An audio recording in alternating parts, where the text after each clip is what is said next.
Welcome back, everyone. Ready to dive in. Always. Today, we're looking at something by economist Murray and Rothbard Oh, okay. called the fallacy of the public sector. I've heard of this one, yeah. You know how we always hear public sector this and private sector that? Yeah, like they're the dynamic duo of the economy. Exactly. But Rothbard's like, hold up, not so fast. Oh. He's basically saying the public sector isn't really producing goods and services the way the private sector does. Interesting. More like a consumer, he's A saying. consumer, Yeah, one that takes resources from, the private sector. but not partners, more like rivals. Kind of, yeah. He uses this pie analogy. Okay, I like analogies. Imagine the national product as a pie. Got it. We think it's sliced, right? Public and private. Makes sense. But Rothbard says the government's slice. It comes straight out of the private sector's piece. Ah, so the government's not adding to the pie, it's just taking a bigger slice. Exactly. And that changes how we think about productivity. I bet. In the private sector, it's what people spend their money on that matters, right? Yeah, if no one's buying your product, you gotta switch things up. But the public sector, it's measured by how much it spends, whether people want those services or not. That's a huge difference. Like you go to Antonia's Italian Grill, you're basically voting for their food with your dollars. Right, businesses have to compete for our business. Government services, you don't always have that choice. Makes you think.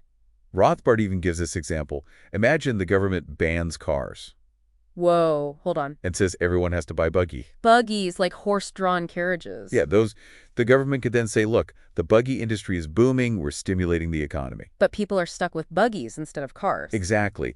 And it highlights how government spending doesn't always equal a better life for people. So just because numbers go up doesn't mean things are actually better. Right. And that buggy example, well, it makes you wonder, could something like that happen today?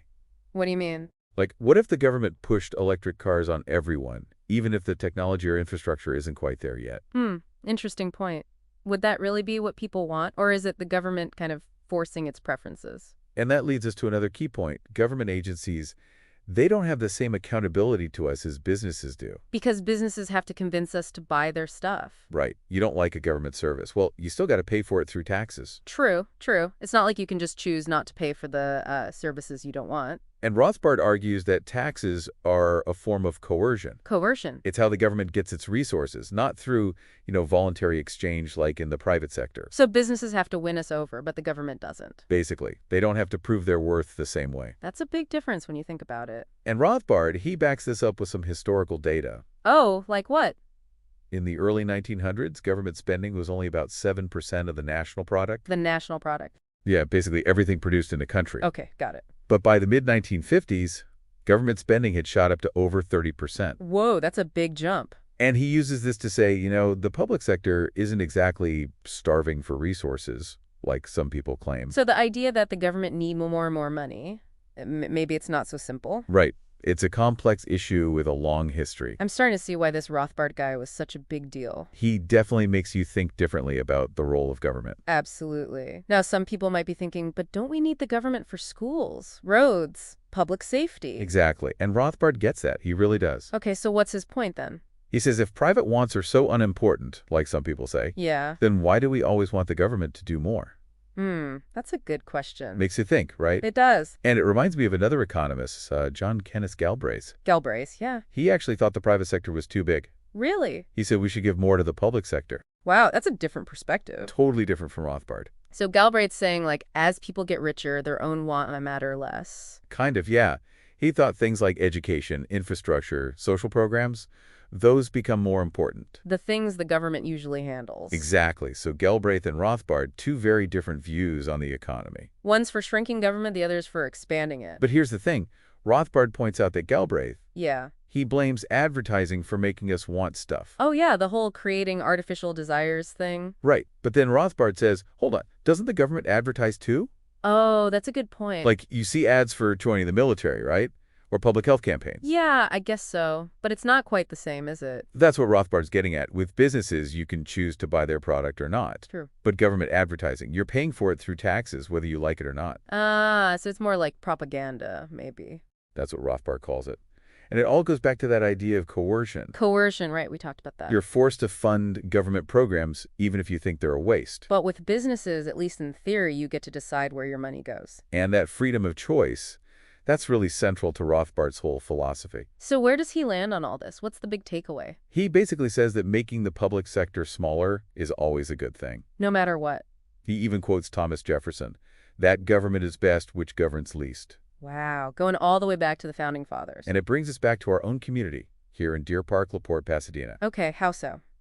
If we really take Rothbard's ideas to heart, what does that mean for how we think about local government? That's an interesting question. Are you thinking, like, could we shift some things from the public sector to the private sector? Yeah. Like, could that actually make our community better, more efficient, more prosperous? It's a thought-provoking idea, for sure. Could be a bit radical for some folks. Maybe, but I think it's worth exploring.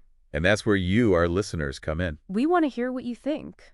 Are there areas where you feel like the government's overreaching? Or services that could be handled better by, say, private businesses or community groups? Every idea counts. We really want to get this conversation going. We really want to get you thinking critically about this stuff. It's all about finding that balance, you know? Yeah, between individual freedom and what we do together as a community. Exactly. Rothbard's ideas, they might seem kind of abstract, but Oh, they're definitely relevant. they matter for all of us here in Deer Park, LaPorte, Pasadena. They make us ask, what does government do well? And where could the private sector do things better?